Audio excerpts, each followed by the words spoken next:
Le marketing personnalisé est aujourd'hui très en vogue dans notre société.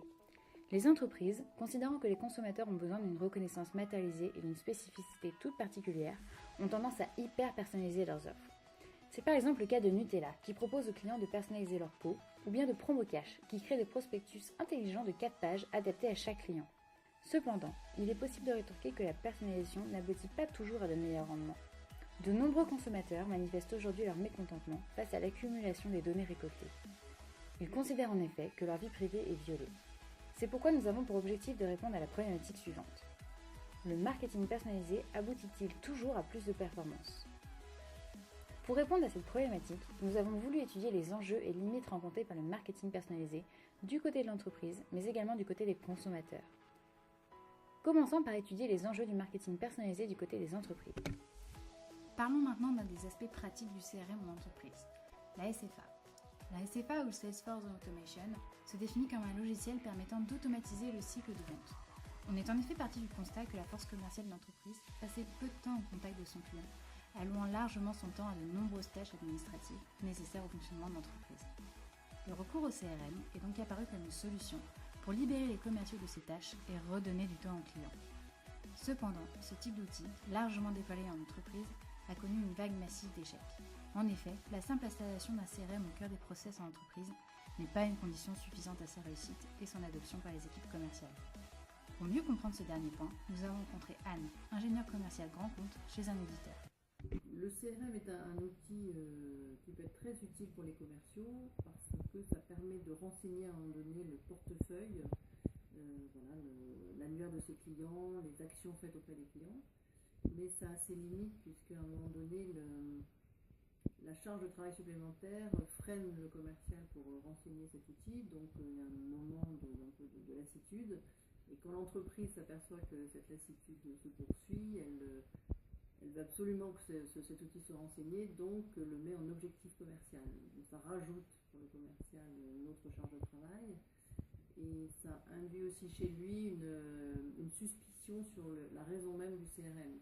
Est-ce que c'est utile pour le commercial et pour gérer ses comptes, ou est-ce que c'est utile pour la société, pour avoir le maximum d'informations et de rendre le commercial donc interchangeable et dépossédé en fait de ses propres informations. Le cas d'Anne est symptomatique des nombreuses dérives qu'a connues le CRM. Face à ce constat, nous proposons quelques étapes clés indispensables pour pallier à ces problèmes. Le principe essentiel de la démarche est qu'il faut toujours convaincre les équipes concernées de l'intérêt d'une remise à plat de leur façon de travailler.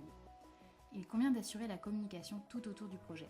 En intégrant des commerciaux dans le projet depuis le début, on s'assure une certaine fédération de l'équipe, sinon au moins une descente des informations. Une bonne communication tout au long de l'installation permet de mettre en avant les bénéfices du CRM. Nous voyons donc bien, à travers cet exemple, que la Salesforce Automation, bien que très pertinente, peut s'avérer un échec dans de nombreux cas. Mais ce n'est pas le seul problème auquel font face les entreprises. Ces dernières ont largement développé des centres de contact clients dans le but de renforcer la performance de leur marketing personnalisé. Voyons en quoi ce centre unique peut être très efficace, mais également aboutir à une sous-performance. Le centre de contact est l'aboutissement d'une évolution profonde de la place du client dans la stratégie de l'entreprise. Au fil des années, le centre de contact est devenu le cœur névralgique du système de gestion de relations clients. Il a pour but de prendre en charge la relation client et de la rediriger vers le bon acteur. Ces acteurs doivent véhiculer une bonne image et fidéliser les clients. Pour opérer au mieux sa mission et permettre à la relation d'exister au quotidien, un centre de contact nécessite des infrastructures. Tout d'abord, un CTI, couplage téléphonique informatique, permet au centre d'appel d'identifier le client dans la base de données et de donner à l'opérateur sa fiche avant même qu'il ne décroche. Un bon centre d'appel a aussi besoin d'un ACD pour gérer les files d'attente et permettre par exemple au client premium de passer en premier. Les call centers utilisent aussi une gestion semi-automatisée pour répondre aux questions les plus fréquentes. Ces types de gestion de contact ont pour but d'améliorer l'efficacité et les qualités des interactions. Aujourd'hui, la personnalisation est au cœur des problématiques des entreprises. Cette personnalisation de masse de la relation client demande la création d'une structure capable de répondre à cette problématique. Les centres de contact ont été créés dans ce but. Cependant, avec cette automatisation, on s'éloigne de la personnalisation. La simplification du travail entraînée par les feuilles de route à suivre à la lettre et cette complexité des tâches crée un paradoxe pour les agents des centres de contact. Des procédures sont mises en place, des scénarios à suivre en cas d'appel. Mais finalement, l'autonomie des salariés est entravée car les systèmes imposent des tâches et des actions précises qui ne permettent pas toujours de répondre aux réels besoins du client. il n'y a plus aucune autonomie et les salariés sont ainsi moins motivés du fait d'une taylorisation et d'une simplification du travail. Un centre de contact coûtant très cher, de nombreuses entreprises sont tentées d'externaliser. Les appels sortants impactant peu la relation client, les entreprises peuvent les externaliser. Cependant, les appels entrants, qui permettent de gérer la relation client, ne peuvent pas être externalisés. Même si c'est encore le choix de nombreuses entreprises qui se posent la question des coûts avant même de penser à la satisfaction client.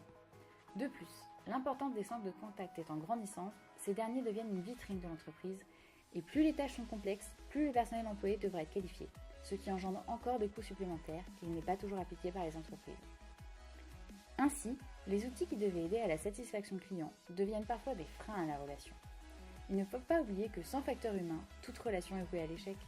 Les enjeux du marketing personnalisé, compte tenu des réactions des consommateurs face aux outils utilisés. Tout d'abord, nous avons voulu étudier un outil à la base de la personnalisation, les cookies.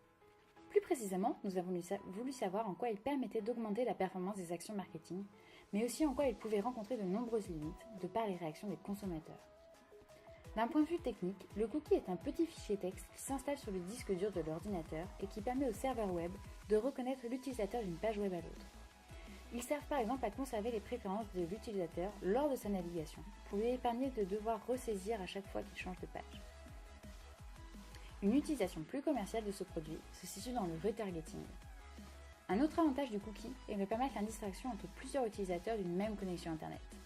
Si un mari et sa femme surfent tous les deux sur Internet au même moment, l'adresse IP ne permettra pas de distinguer qui a consulté quel site, tandis que les cookies s'installent sur l'appareil de chacun, permettront de faire la différence entre qui a consulté les dernières bottines de Zalando et qui s'est intéressé au maillot du PSG. Cependant, certaines limites apparaissent actuellement à l'utilisation des cookies. La législation impose à présent aussi de demander l'autorisation afin de pouvoir générer des cookies. Ceci, associé à l'apparition des logiciels tels que CC Cleaner, afin de nettoyer les ordinateurs des fichiers temporaires ou encore la possibilité de les supprimer à partir du navigateur Internet, rend plus difficile pour l'entreprise de disposer d'informations sur l'utilisateur.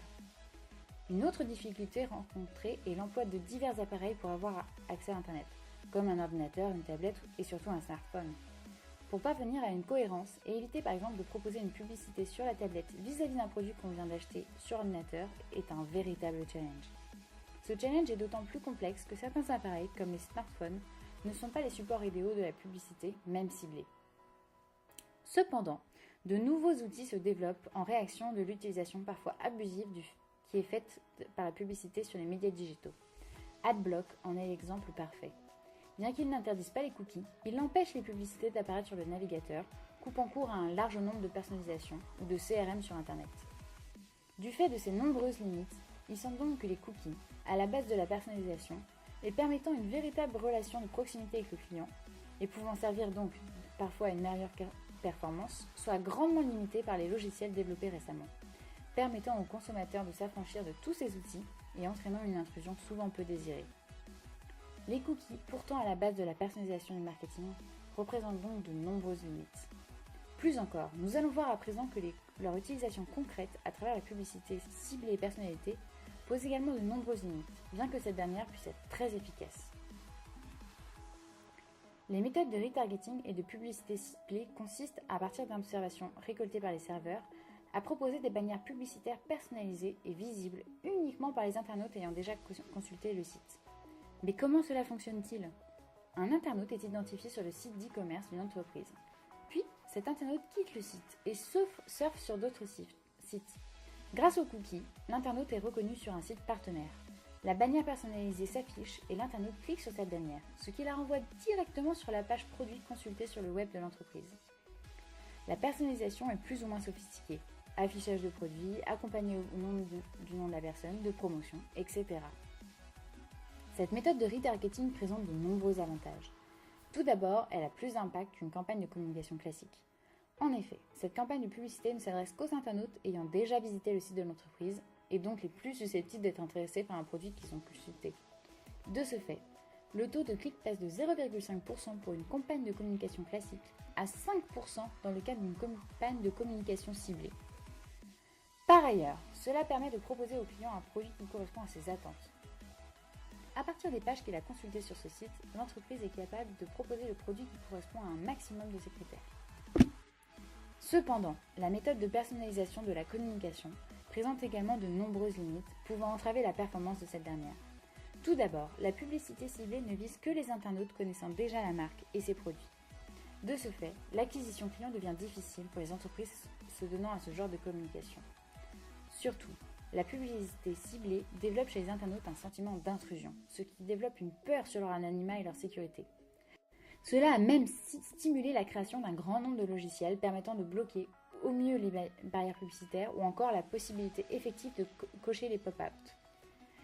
Les publicités ne sont donc pas vues, ou bien lorsqu'elles le sont, elles ne sont pas utilisées par l'internaute qui refuse par peur de cliquer dessus.